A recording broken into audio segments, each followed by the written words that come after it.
Dnes vám poviem, ako môžete zistiť, či máte malware a ako môžete zabrániť alebo dezinfikovať svoju peňaženku. Mnohým z vás, ktorí máte Transwallet alebo Metamask, sa už mnohokrát stalo, že ste vykonali operácie a peniaze prišli, ale o pár minút zmizli. Čo musíte urobiť?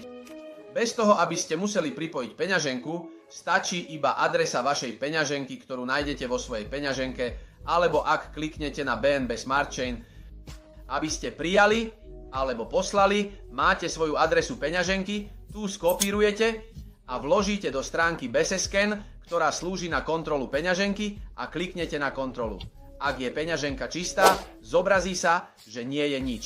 Ak nie, začnite kontrolovať všetky povolenia. Pozor, existuje nejaké povolenie, ktoré patrí k swapu alebo PAN, ktoré sa normálne nazýva Permit 2. Áno, Permit s číslom 2, ale musíte si to skontrolovať, či nie je podvodné, je to veľmi dôležité a potom uvidíte iný typ povolení, ktoré ste možno dali v určitom momente, bez toho, aby ste to vedeli, rozumiete.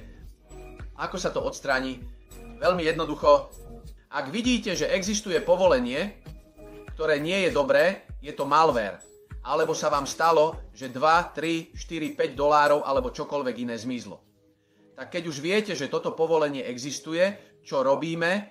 Na webe 3, na stránke BSScan, na tej istej stránke, kde sme kontrolovali, pripojíme peňaženku, klikneme na tlačidlo zrušiť, to, čo chceme zrušiť a zaplatíme 2 alebo 3 centy za plyn na BSScan s peňaženkou.